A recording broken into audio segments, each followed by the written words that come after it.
안녕하세요. 사랑하는 성도님, 은혜의 주님이 우리와 함께 하십니다. 우리와 함께 하시는 주님을 찬양합니다. 기도합시다. 하나님 감사합니다. 오늘 또 주님의 은혜로 또 새날을 맞이하며 또 주님의 말씀을 사모합니다. 오늘도 주실 말씀을 기다리는 저희들의 심령에 놀라운 생명의 말씀으로 다가오셔서 깨우쳐 주시고 또 이 혼란한 어두운 시대에 말씀으로 바른 길을 향해 나아갈 수 있도록 저희들을 붙잡아 주시옵소서. 예수님 이름으로 기도합니다. 아멘. 자, 오늘부터는 요엘서를 우리가 또 보게 됩니다. 구약 성경입니다. 맨 끝부분에 가까워요. 그 12소선지의 두 번째 책인데요.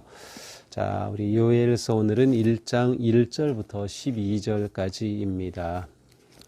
부두엘의 아들 요엘에게 임한 여호와의 말씀이라. 늙은 자들아 너희는 이것을 들을지어다. 땅의 모든 주민들아 너희는 귀를 기울일지어다. 너희의 날에나 너희 조상들의 날에 이런 일이 있었느냐. 너희는 이 일을 너희 자녀에게 말하고 너희 자녀는 자기 자녀에게 말하고 그 자녀는 후세에 말할 것이니라. 팥중이가 남긴 것을 메뚜기가 먹고 메뚜기가 남긴 것을 느치가 먹고 느치가 남긴 것을 황충이 먹었도다. 취하는 자들아 너희는 깨어 울지어다. 포도주를 마시는 자들아 너희는 울지어다. 이는 단 포도주가 너희 입에 끊어졌음이니 다른 한 민족이 내 땅에 올라왔음이로다. 그들은 강하고 수가 많으며 그 이빨은 사자의 이빨 같고 그 어금니는 암사자의 어금니 같도다. 그들이 내 포도나무를 멸하며 내 무화과 나무를 긁어 말갛게 벗겨버리니 그 모든 가지가 하얗게 되었도다. 너희는 처녀가 어렸을 때에 약혼한 남자로 말미암아 굵은 배로 동이고 애곡함같이 할지어다. 소제와 전제가 여호와의 성전에서 끊어졌고 여호와께 수종드는 제사장은 슬퍼하도다. 밭이 황무하고 토지가 마르니 곡식이 떨어지며 새 포도주가 말랐고 기름이 다하였도다. 농부들아 너희는 부끄러워할지어다. 포도원을 가꾸는 자들아 곡할지어다. 이는 밀과 보리 때문이라. 밭에 소산이 다 없어졌음이로다. 포도나무가 시들었고 무화과나무가 말랐으며 석류나무와 대추나무와 사과나무와 밭의 모든 나무가 다 시들었으니 이러므로 사람의 즐거움이 말랐도다. 아멘. 자, 요엘서는 이스라엘 백성들의 그 역사 속에서 이제 어느 시대인지를 특정하기가 좀 어려운 그러한 책으로 알려져 있습니다. 그래서 어떤 사람들은 왕정 초기로부터 시작해서 이제 바벨론 포로 후기까지로 이렇게 학자들에 따라서 보는 시대가 다르지만 이제 대체적으로는 이스라엘의 바벨론 포로 후기 아니면 포로 이후로 보는 것이 가장 이제 받아들일 만하지 않을까 생각을 합니다. 하지만 이 요엘서의 내용이 어느 시대냐에 따라 뭐 이렇게 내용에 대한 이해가 바뀌거나 하는 것은 아니기 때문에 어느 시대인지는 그렇게 우리가 고민하고 관심까지 둘 필요는 없을 것 같아요. 하지만 이스라엘의 역사 속에서 아마도 바벨론 후기나 포로 이후에 기록되지 않았을까라고 이렇게 추측해 볼 수 있습니다. 자, 1절 부두엘의 아들 요엘에게 임한 여호와의 말씀. 자, 요엘의 아버지 부두엘, 그의 이름은 요엘.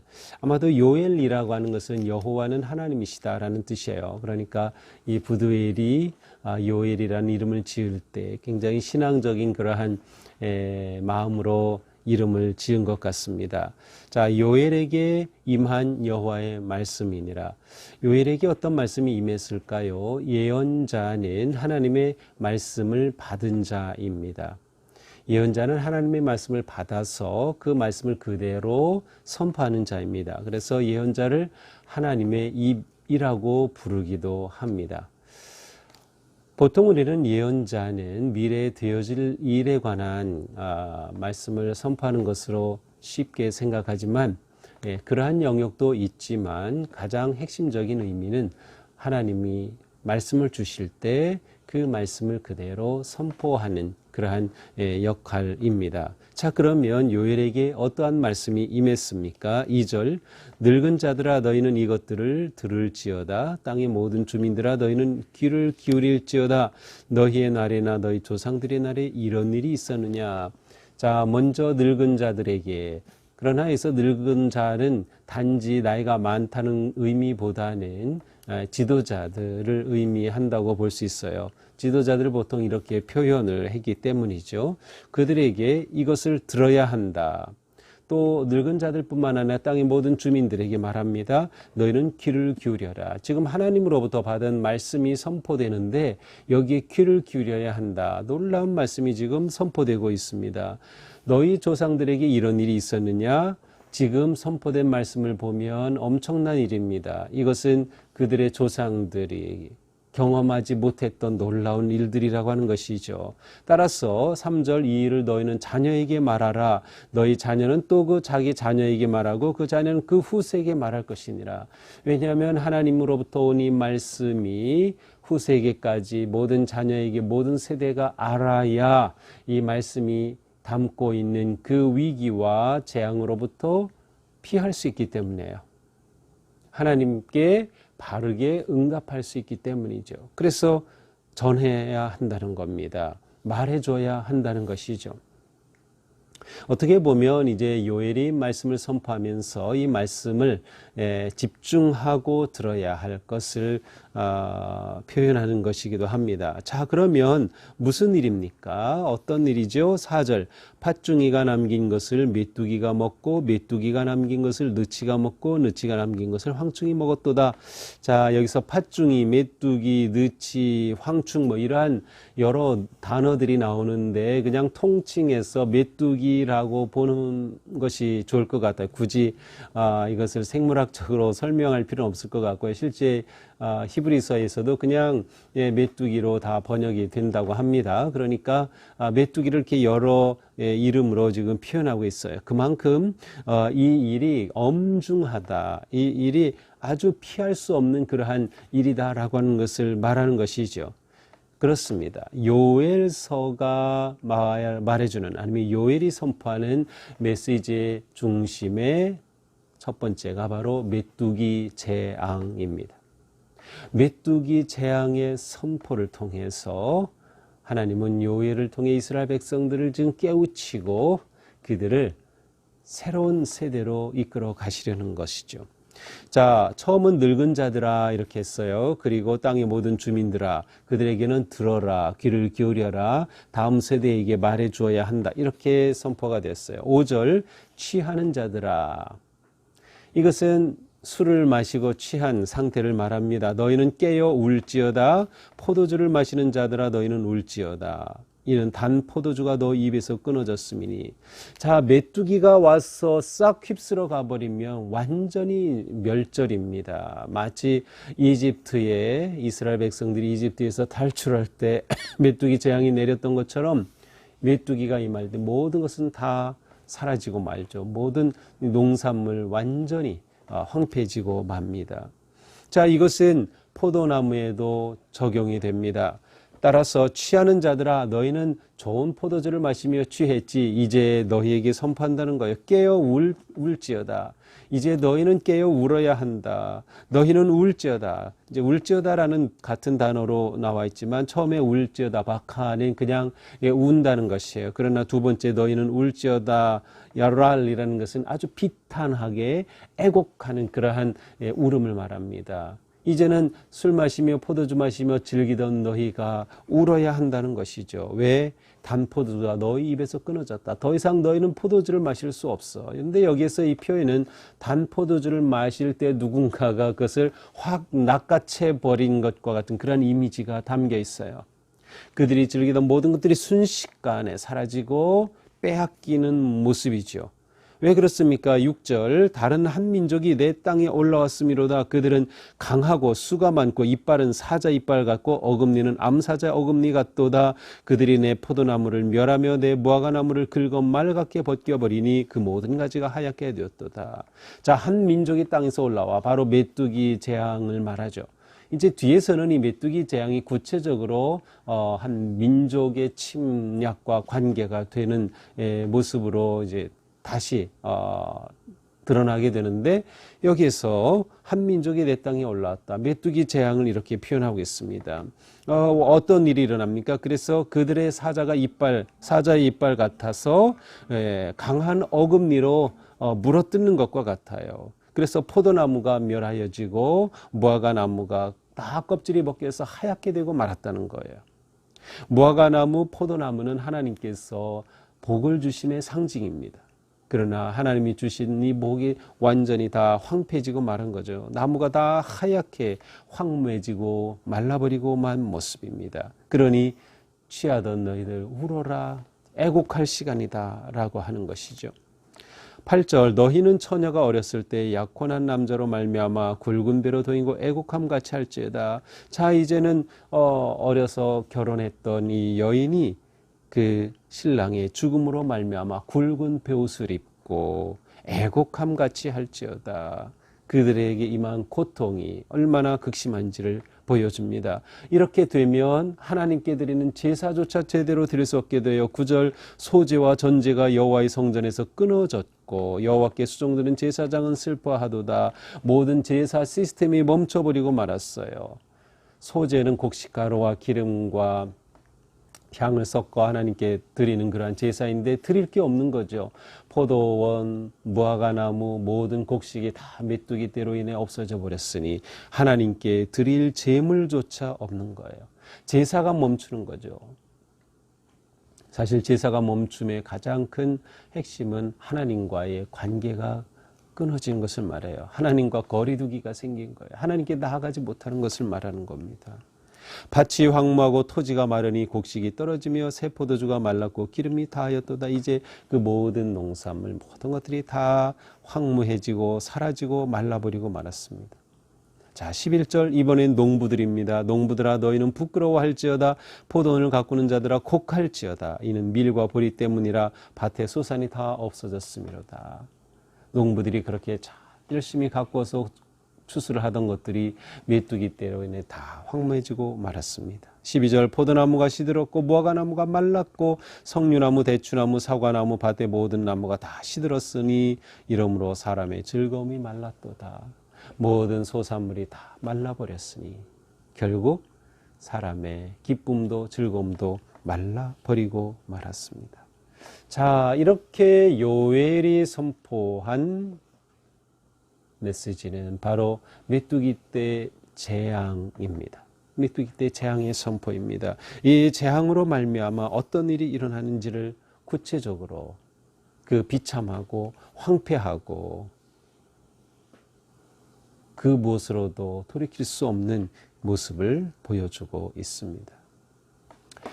자, 이러한 말씀 앞에 오늘 우리가 서면서 이처럼 유례 없는 재앙의 예고, 그리고 유례 없는 이 재앙의 임함, 이것은 무엇일까요? 중요한 것은 이것이 하나님으로부터 임했다라는 것을 깨닫는 것입니다. 요엘을 통해서 하나님의 말씀이 임했고 이 말씀을 선포할 때 이 재앙이 하나님으로부터 왔다라는 그러한 것을 깨닫는 거. 왜 그런가 하면 이것이 하나님으로부터 왔다는 것을 깨닫지 못하면 이 재앙으로부터 돌이키기 위해 엉뚱한 곳을 찾게 됩니다. 그러나 하나님으로부터 왔다는 것을 보게 되면 하나님께 답이 있다는 것을 아는 거예요. 하나님께 돌이켜야만 길이 있다는 것을 깨닫게 되는 거죠. 물론 우리의 삶에서 재앙과 사고와 문제와 역경이 하나님이 다 보내시는 것은 아니에요. 그러나 우리는 영적으로 하나님께서 이것을 주관하신다는 그런 믿음이 있을 때 그 상황에서 우리는 하나님께로 나가게 되는 거죠. 하나님을 향하게 되는 겁니다. 우리는 지금 코로나로 인해 엄청난 전 세계적인 재앙 가운데 있습니다. 이 재앙 속에서 우리는 이 재앙이 하나님께서 일부러 우리에게 보내신 것은 아닐지라도 이것이 하나님께서 다스리신다고 하는 믿음이 필요한 거죠. 아마도 이것은 하나님을 향한 인간의 죄로부터 나온 것이 분명합니다. 인간의 탐욕 때문에 나온 것이 분명합니다. 그렇다면 우리는 이것을 이겨낼 수 있는 길은 하나님께 있다라는 믿음으로 바로 이 어려움과 역경 속에서 하나님을 향해야 하는 것입니다. 어떻게 하나님을 향합니까? 2절에 들어야 한다. 하나님의 말씀에 귀를 기울이는 게 필요합니다. 또한 깨어야 합니다. 술 취했던 자들에게 깨어라. 우리가 지금 가만히 잠자고 있을 때가 아니에요. 깨어납니다. 우리의 영적인 각성이 일어나야 되죠. 울어라. 진정으로 애곡하며 회개의 눈물이 있어야 하는 거죠. 바로 이것이 하나님을 향해 우리가 나아가야 할 태도입니다. 메뚜기 재앙이 임할 때 그때는 어떤 때입니까? 하나님께로 돌이킬 때입니다. 깨어 기도할 때입니다. 애곡하며 회개해야 할 때입니다. 완전히 삶을 돌이켜 하나님께로 재조정할 때 이 재앙을 통한 멸망이 아니라 재앙을 통한 새로운 소생의 길이 열려지는 것이죠. 사실 요엘서는 이렇게 엄청난 재앙의 선포로 시작이 되지만 하나님께서 그들을 일으키시고 회복시켜 주시는 그러한 놀라운 생명과 은혜의 길로 나아가는 것을 우리가 보게 될 것입니다.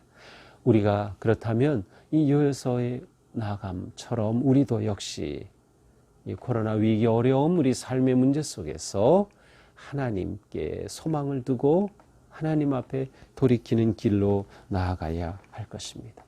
그러므로 우리는 고난 중에도 소망하자. 하나님께 길이 있고 답이 있기 때문이죠.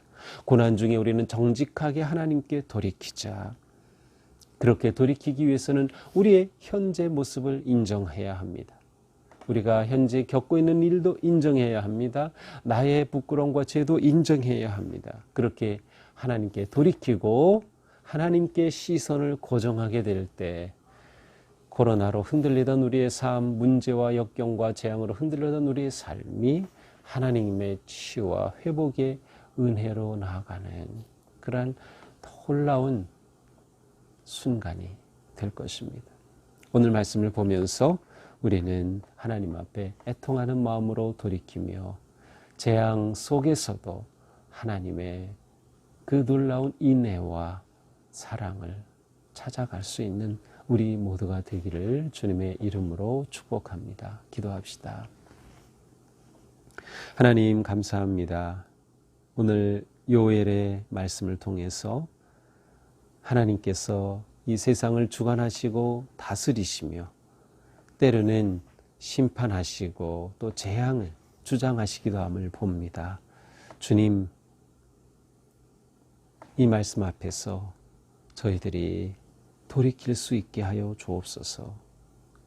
우리가 안일하게 잠자고 있던 자리에서 깨어나게 하시고 귀를 막고 있던 자리에서 일어나 귀를 열어 하나님의 음성을 듣게 하여 주시고 여호와의 말씀을 듣게 하여 주시고 눈물로 애곡하고 애통하며 우리의 삶을 돌이켜 회개하는 진정한 돌이킴의 역사가 우리 가운데 있게 하여 주시옵소서.